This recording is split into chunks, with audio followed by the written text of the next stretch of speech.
Seorang bocah meninggal karena dianiaya ibunya sendiri. Namun di akhir hayatnya, ia masih bisa bilang, "Ibu, aku mencintaimu." Assalamualaikum, selamat datang di channel aku, MIUNF Official. Di video kali ini kita bakal ngebahas tentang kasus yang terjadi sama seorang bocah berumur 8 tahun yang dianiaya oleh ibunya sampai meninggal. Menariknya, bocah ini tetap sayang sama ibunya. Seperti apa ceritanya? Yuk, kita bahas. Gabriel Fernandez lahir pada tanggal 20 Februari 2005 di kota Palmdale, California, Amerika Serikat. Ayahnya bernama Arnold Contreras, sedangkan ibunya bernama Pearl Fernandez. Kisah sedih Gabriel ini dimulai sejak ia dilahirkan. Tak diharapkan kelahirannya, sang ibu tega meninggalkannya begitu aja di rumah sakit. Gabriel lalu diasuh sama paman buyutnya yang bernama Michael Lemos. Hingga Gabriel berusia 4 tahun. Namun karena paman buyutnya ini menjalin asmara sesama jenis, kakeknya Gabriel gak setuju. Akhirnya di tahun 2009, hak asuh Gabriel diambil oleh sang kakek. Tahun 2012, ibunya kembali nih merebut hak asuh anaknya. Diduga karena menginginkan uang tunjangan dari pemerintah. Meskipun kakek dan nenek Gabriel udah mengungkapkan kekhawatiran terhadap kesejahteraan cucunya, mereka juga menjelaskan nih ke polisi kalau sang ibu itu pernah memiliki riwayat pelecehan dan penelantaran terhadap anak-anaknya yang lain. Namun saat itu polisi nggak percaya. Gabriel akhirnya pindah bersama sang ibu, kedua saudara, dan pacar ibunya yang bernama Isauro Aguirre. Gabriel pun mulai sekolah di tempat yang baru. Di sekolah mulai ada keanehan. Baru beberapa minggu bersekolah, Gabriel ini bertanya kepada gurunya, apakah wajar kalau seorang ibu memukul anaknya menggunakan ikat pinggang berkepala logam dan sampai berdarah. Kaget mendengar hal itu, sang guru pun langsung melaporkan percakapannya dengan Gabriel ke hotline pelecehan anak.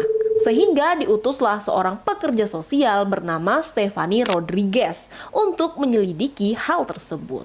Namun setelah beberapa kali melakukan penyelidikan di rumah Gabriel, mereka bilang tidak ditemukan bukti pelecehan apapun. Sang guru nggak percaya, dia terus aja melaporkan kasus ini. Karena sang guru melihat memar-memar yang ada di tubuh Gabriel semakin hari semakin parah.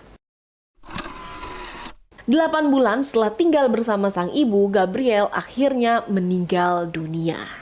22 Mei 2013, sang ibu menelpon 911 dan melaporkan kalau anaknya nggak bernafas setelah terpleset dan kepalanya terbentur. Namun saat tim medis tiba, mereka menemukan hasil penganiayaan yang parah pada tubuh Gabriel. Dia dilarikan ke rumah sakit, divonis mati otak dan meninggal dunia 2 hari kemudian. Gabriel meninggal di usia 8 tahun. Hasil otopsi resmi dari rumah sakit menyebutkan kalau Gabriel mengalami penganiayaan, penelantaran, dan kekurangan gizi. Kasus ini pun diangkat ke persidangan. Beberapa tersangka dikumpulkan. Pertama, kalian ingat pekerja sosial bernama Stephanie? Yang katanya sudah melakukan pemeriksaan beberapa kali di rumah Gabriel tapi tidak menemukan bukti penganiayaan apapun. Kok bisa dia tidak menemukan bukti apa-apa pada saat melakukan penyelidikan? Ternyata Mbak Stephanie ini cuma pergi ke rumah Gabriel aja. Gak mewawancarai sekolah ataupun tetangganya. Dia juga gak nanya kepada Gabriel dan juga saudara-saudaranya secara terpisah. Jadi pada saat bertanya, Stephanie ini mengumpulkan keluarga itu menjadi satu, di mana di sana ada orang tuanya Gabriel di samping mereka. Coba kalian pikir aja, gimana anak-anak itu mau jujur kalau di sebelah mereka ada orang tua yang baru aja nyiksa mereka. Bahkan sejarah penelantaran anak yang dilakukan oleh sang ibu juga nggak mereka cek. Padahal nih kalau dia nanya ke kakek dan neneknya Gabriel, udah pasti mereka bakalan dapat kesaksian yang jelas. Di sini kita juga bisa ngelihat perjuangan sang guru. Melaporkan hal ini berkali-kali meskipun setiap kembali dari rumah Gabriel, si Stephanie ini cuma bilang kalau nggak ada cukup bukti buat mengeluarkan Gabriel dari hak asuh ibunya. Padahal penganiayaan ini semakin hari semakin parah.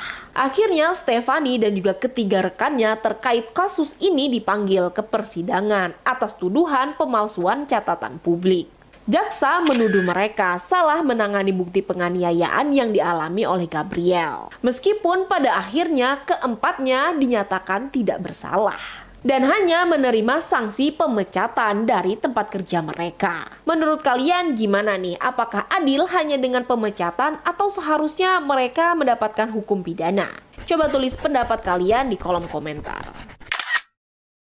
Tersangka selanjutnya, pacar sang ibu, Isauro Aguer. Menurut jaksa, Aguer termotivasi melakukan penganiayaan karena yakin kalau Gabriel ini adalah gay. Kok bisa bocah 8 tahun dituduh gay? Gak habis pikir coba.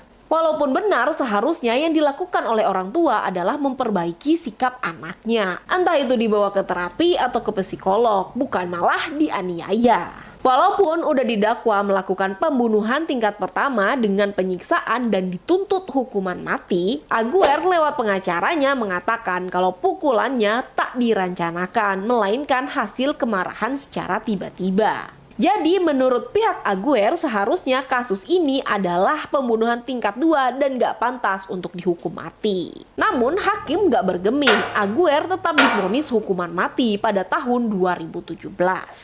Meskipun sampai sekarang tahun 2024 nih gak ada berita yang menyebutkan eksekusi udah dilakukan. Tersangka utama, Pearl Fernandez, sang ibu kandung. Penganiayaan yang dilakukan oleh Pearl dan juga sang pacar ini udah parah banget. Di sini aku nggak ngebahas tentang detail penyiksaannya karena penyiksaan yang dilakukan oleh kedua orang ini udah terlalu mengerikan. Kalau kalian penasaran, kalian bisa browsing sendiri kasus Gabriel Fernandez. Senasib dengan sang pacar, Pearl juga didakwa melakukan pembunuhan tingkat pertama dengan penyiksaan dan dituntut hukuman mati. Bedanya sang ibu memutuskan untuk mengaku bersalah sehingga hanya dihukum penjara seumur hidup tanpa bisa mengajukan bebas bersyarat.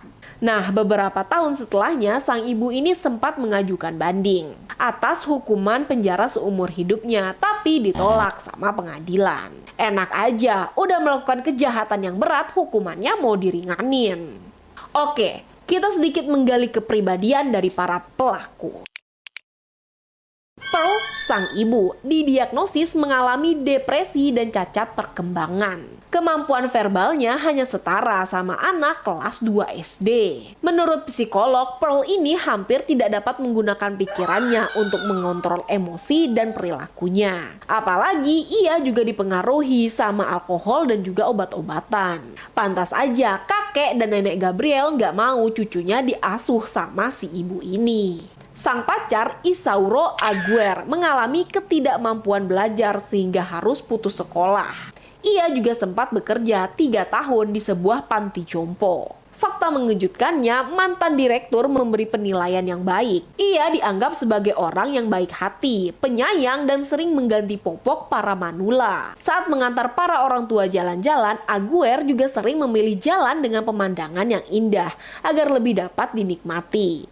Bahkan para rekan kerjanya memberikan panggilan kesayangan untuknya, yaitu Seiji. Ini guys yang bikin beritanya jadi viral. Ironisnya, meskipun sudah mengalami penganiayaan yang parah, Gabriel ini tetap mencintai ibunya. Bulan Mei 2013, saat perayaan Hari Ibu di Amerika, Gabriel menuliskan sebuah surat untuk sang ibu. Di bagian depan surat ada gambar rumah yang bertuliskan, "Buka pintu untuk melihat siapa yang mencintaimu." Saat pintu dibuka, ada foto Gabriel di dalamnya. Ia juga menuliskan, "Ibuku istimewa karena dia adalah ibu yang penuh kasih. Saya mencintainya karena dia cantik." Di kertas yang lain, Gabriel juga menuliskan, "Ibuku memiliki senyum yang manis, aku suka membuatnya tersenyum." Namun sayang, cinta tulus dari anak berusia 8 tahun ini dibalas penganiayaan oleh sang ibu. Masih di bulan yang sama, Gabriel kehilangan nyawanya. Ya, segitu aja cerita kita kali ini. Like kalau kalian suka, share kalau kalian nggak suka, dan subscribe kalau kalian biasa aja. Kita ketemu lagi di cerita selanjutnya. Apa nih? Bye.